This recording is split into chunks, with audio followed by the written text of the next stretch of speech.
Rosy. Rosy ba yan? Oh, Rusi. Oh, Rosy. Parang style XRM po. Rosy. Yan, tinakalikot po namin yung mga oil seal kasi matitigas na. Pinalitan na. Yung mga ganito. Yan kasi nagtatagas yan. Papalitan po natin yan. Pag nagtagal, sobrang tigas.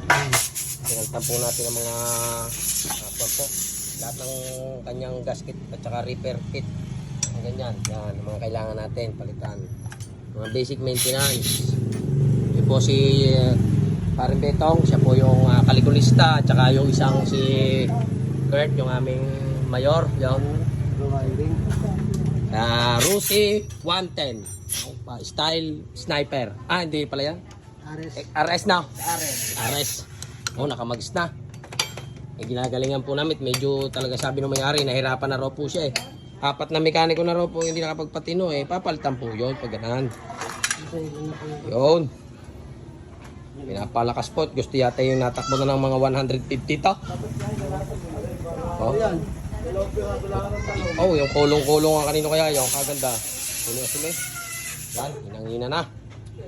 Pinakabit na po ang mga lock at testingin na po ito.